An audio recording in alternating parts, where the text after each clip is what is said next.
Good morning mga bossing. May ginagawa tayo ditong Aerox na version 1. Ang naging problema niya ay ito, yung chain guide, tapos itong cam bearing, tapos may tama din yung sigunyal niya, pati side bearing.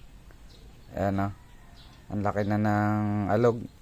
Tapos may tama din yung block niya. Ayan o, kitang kita, gas. Ang isa lang dahilan nito, bago daw tong block na to tsaka piston, kasi pinatap overhaul niya. Ang naging problema nung kinakabit, naputol daw yung dulo nitong chain guide. Ang ginawa naman ng mekaniko, hinayaan lang naputol, tapos ginamitan lang nila ng ito, yung manual na tensioner para tumulak pa. Yan. At yun ang naging dahilan, dahil bumigay na talaga yung chain guide niya dahil sa sobrang pagkakatulak nung dapat pinalitan ng kagad to para hindi na madamay yung ibang parts. Tingnan mo kung gaano ka mamahal tong mga nadamay na parts sa maling desisyon lang ng paggawa. Kaya dapat mag-ingat tayo sa paggawa natin para hindi tayo makaabala sa customer. At syempre gastos to, gastos malala. Ba't adan, wala kang nang magagawa, gastos malala.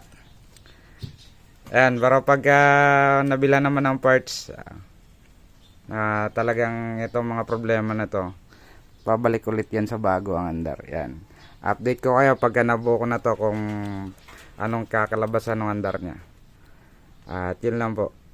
One eternity later. Yan, ito na po yung Aerox na in-overhaul namin. Okay na siya. Okay, testing natin. Nabuo rin. Yun o.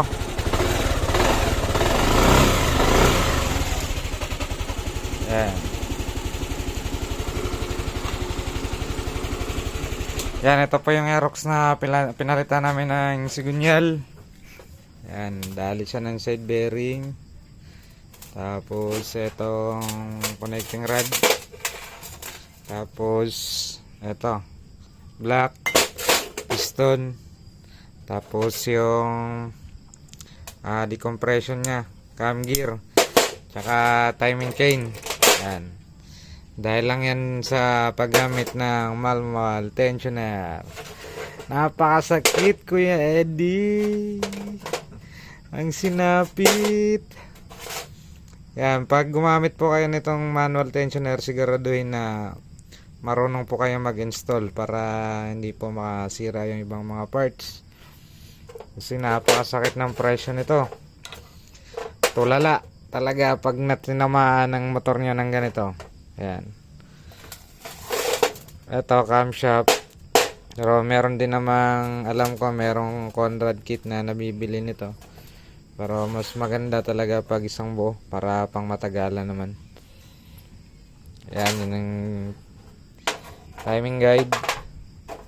Wala na. Ay, pinagod kami dito sa motor na to.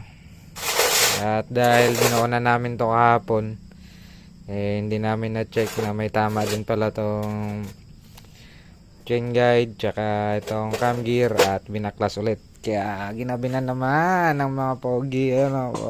Nakahiga na lang si pare. Yan, pero at least okay na yung unit. Pwede nang lumabas ng lumabas ng hospital.